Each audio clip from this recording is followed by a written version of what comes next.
yang artinya kita harus tetap sehat dan semangat. Ya, seperti biasanya hari ini kita akan kembali nih mengulas market mover untuk hari Senin tanggal 5 Juli tahun 2021. Ada apa aja sih peluang trading yang bisa kita ambil untuk kita bisa raih setiap peluangnya, karena akan adanya berita-berita atau hal-hal yang bisa menyebabkan pergerakan dari salah satu mata uang tertentu. Sebagai pengumuman ya, hari ini pasar Amerika Serikat akan ditutup karena mereka merayakan Independence Day, yang artinya kemungkinan volatilitas untuk mata uang USD tidak terlalu tinggi seperti biasanya. Namun hari ini juga patut diwaspadai karena pergerakan USD juga tetap bergerak ya di seluruh whole world ya. Gitu. Jadi tetap gunakan trading dengan manajemen yang baik walaupun hari ini pasar Amerika Serikat ditutup.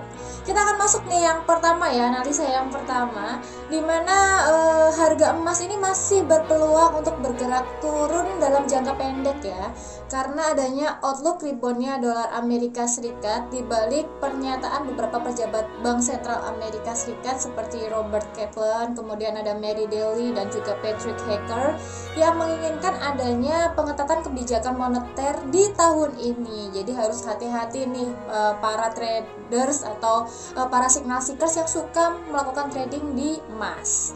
Nah, penurunan emas berpeluang terbatas jika pasar juga mencari aset safe haven. Seperti yang kita tahu ya, kalau emas ini terkenal sebagai aset yang safe haven, di mana saat semuanya sedang turun dia malah naik gitu ya. Jadi dia merupakan salah satu aset safe haven logam mulia ya, dibalik kekhawatiran terhadap penyebaran virus COVID-19. Jadi penurunan jangka pendek terbatas sekali ya teman-teman. Para signal seekers harus tetap waspada apabila melakukan sell gold, karena bisa jadi juga harga gold akan rebound up karena dicari oleh banyak orang sebagai salah satu peluang aset aset logam yang safe haven. Kemudian karena hari ini juga sedang berlanjut ya meeting OPEC Plus yang berlangsung tentatif all day hari ini, sehingga minyak masih berpeluang untuk bergerak turun dalam jangka pendek juga. Jadi minyak ini berpeluang turun di jangka pendek karena adanya sentimen yang meningkatkan adanya sentimen atas peningkatan aktivitas REIT Amerika Serikat dalam laporan Baker Hughes kemarin ya.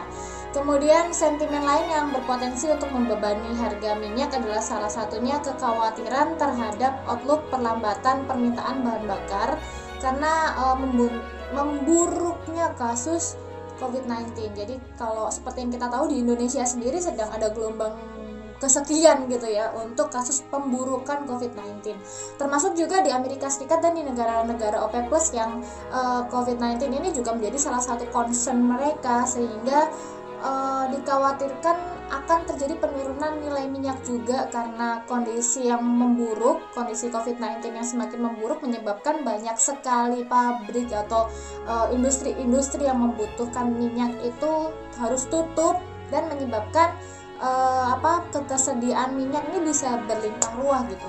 Efeknya harga minyak bisa turun karena hal tersebut. Nah, kemudian hari ini juga seperti yang saya sampaikan tadi, pasar akan mencoba mencari katalis nih dari hasil pertemuan OPEC Plus yang berlangsung di hari ini all day ya. Yang ya sejak pertemuan mereka di minggu yang lalu, OPEC Plus ini masih belum mencapai hasil kesepakatan harus bagaimana. Nanti kalau hasil kesepakatan sudah dirilis, akan ada pergerakan minyak yang luar biasa, antara naik sekali atau turun sekali. Kita tunggu hasil rilis katanya ya. Kemudian untuk pair mata uang Euro USD ini berpeluang bergerak turun dalam jangka pendek kembali di tengah outlook reboundnya dolar Amerika Serikat serta kekhawatiran market terhadap kasus COVID-19 di beberapa negara di Eropa ya. Jadi hal tersebut menjadi kekhawatiran gitu di banyak negara. Nah, penurunan juga dapat terbatas di balik pandangan yang optimis terhadap ekonomi zona euro. Kemarin ada rilis rilis peak ya dari para petinggi di zona euro, dari Presiden European Central Bank atau ECB Christine Lagarde, yang juga bisa menyebabkan euro USD juga naik gitu. Jadi bisa terbatas untuk pergerakan penurunannya. Kemudian pada hari ini juga pasar akan mencari sebuah katalis ya dari data yang akan dirilis hari ini, di mana jam 14.15 waktu Indonesia Barat akan ada rilis beberapa data, di antaranya data Service Purchasing Managers Index atau PMI ya, dari Spanyol, kemudian dari Italia, ada juga dari Prancis, kemudian ada dari Jerman, dan juga akan ada dari zona euro. Jadi ini dimulai di jam 14.15 waktu Indonesia Barat hingga pukul 15.00 waktu Indonesia Barat. Hasil-hasilnya nanti akan berpengaruh kepada pergerakan euro USD. Kemudian nanti juga di jam 15.30 waktu Indonesia Barat akan ada rilis Sentiment Investor Confidence di zona euro. Nah, kalau hasil-hasilnya ini nanti ternyata di bawah ekspektasi ya, maka euro USD berpeluang untuk dijual. Tapi signal seekers harus tetap hati-hati karena seperti yang diindikasi tadi, dijual di jangka pendek ya. Jadi intinya hari ini harus super ketat untuk menjaga equity dari marginnya.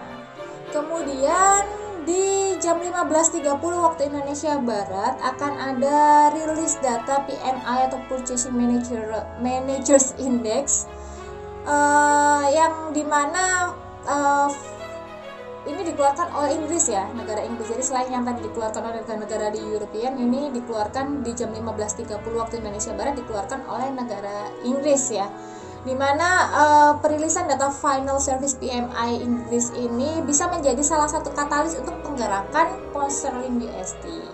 Nah, pound sterling USD ini juga sama seperti yang lainnya ya, berpeluang untuk turun dalam jangka pendek karena adanya sentimen terhadap outlook reboundnya dolar Amerika Serikat dan juga kekhawatiran terhadap kasus COVID-19, sama seperti yang lainnya. Jadi bisa dijual dalam jangka pendek, tapi juga tetap harus berhati-hati karena apabila nanti perilisan Final Service PMI ini dirilis dengan outlook yang positif, maka pound sterling USD juga berpeluang untuk bergerak naik. Jadi kalau saya pribadi untuk hari ini saya akan wait and see gitu untuk masuk market. Saya nggak akan ambil poin yang terlalu tinggi, nggak akan ambil banyak poin gitu untuk bisa menangkap peluang yang ada, karena hari ini cukup kalau istilahnya anak muda sekarang galau gitu ya hari ini. Oke, para signal seekers, itu dia signal pada pagi hari ini, market mover pada pagi hari ini. Kiranya para signal seekers bisa menangkap setiap peluang tradingnya, dan para signal seekers bisa tetap trading dengan bahagia walaupun dalam kondisi profit maupun non profit, karena para signal seekers tetap menjalankan money management yang baik saat melakukan trading. Oke, kita akan ketemu pada next event dan juga besok di market mover selanjutnya. Kiranya semuanya tetap dalam kondisi sehat dan selalu semangat. Jangan lupa bahagia. Sampai ketemu besok. Bye bye.